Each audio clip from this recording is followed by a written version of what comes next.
Hello, my name's Edward and welcome to my very first music review video vlog. I'm going to have to think of a slightly snappier title if these are successful. But who knows, maybe only 3 people will watch, so I don't know. I wanted to do a vlog about something I felt I had an opinion on, and everyone is informed about music and everyone is entitled to an opinion on music. There is no bad music. It's all subjective, and none of us are right, none of us are wrong. So you're more than welcome to feedback on what I say using the comments box below, and let me know what you think. Because every week I'm going to take a new release and talk about it. And this week I'm talking about the very highly anticipated Royksopp and Robyn EP, which is called Do It Again, which is out today, the 25th of May 2014. I say it's highly anticipated because, judging by my Twitter timeline over the last month or so, many of you will be buying this EP, and perhaps some of you will be considering whether or not to, and perhaps even some of you might base that on my opinion. My opinion is that I feel slightly underwhelmed by the release.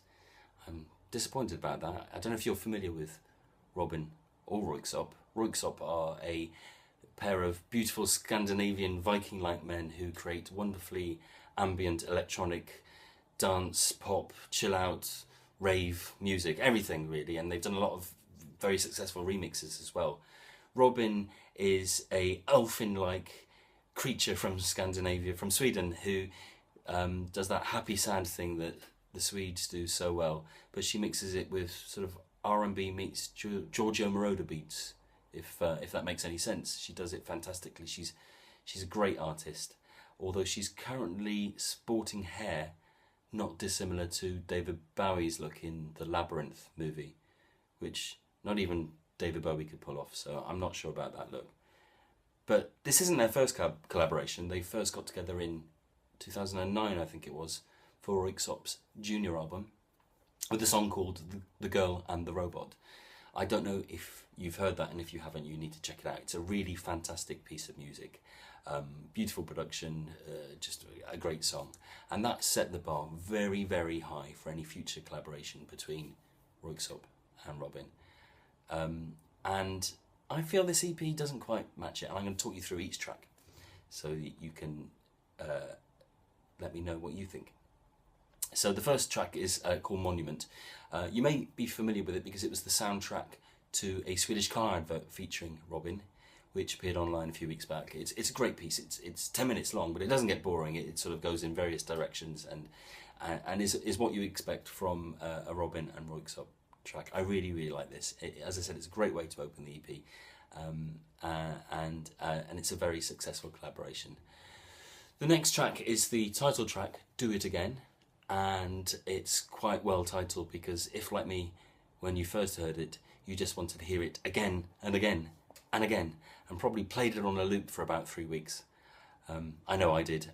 Although now I'm not bored of the song, it's great, but there's something about it that doesn't quite go where it should do.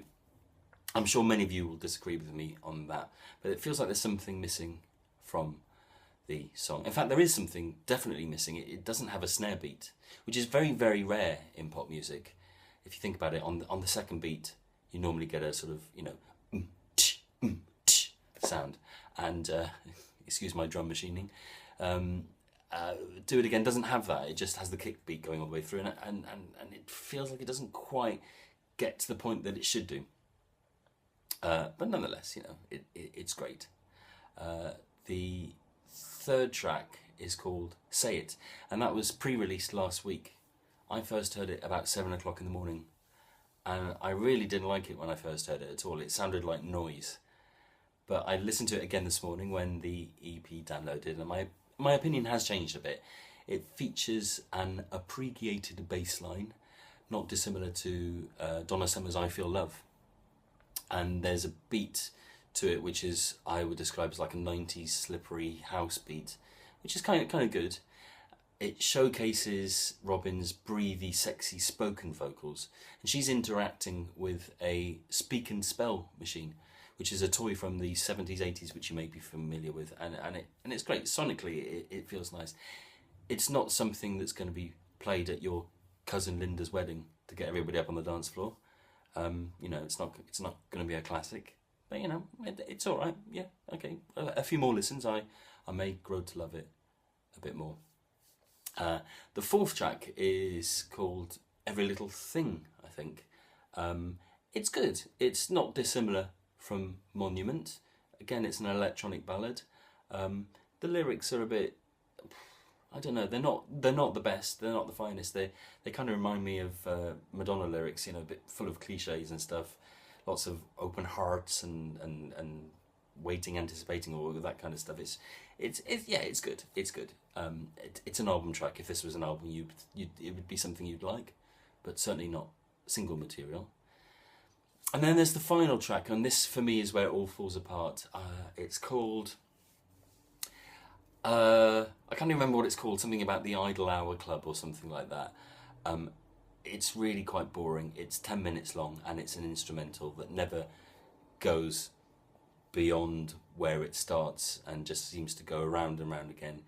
And I do appreciate that Robyn's contribution to the music isn't just the vocal or the lyrics, and so she's probably been very involved in this, but it does feel like a wasted opportunity. You are waiting for her dulcet voice to come in, and that never happens. It's not unpleasant, it's already quite pleasing, but it leaves you with the realisation once you've got to this fifth track that this EP doesn't feature another song as good as The Girl and the Robot. And I appreciate that was my own expectations that weren't matched, and you know, it's a bit churlish really, because they've given us something we didn't have, and I should be very grateful for that. But I suppose the best way, the most positive way of coming out of this EP is to say it's great, but I hope we have a future collaboration which might hit the mark down the line. So yeah, good. It's good.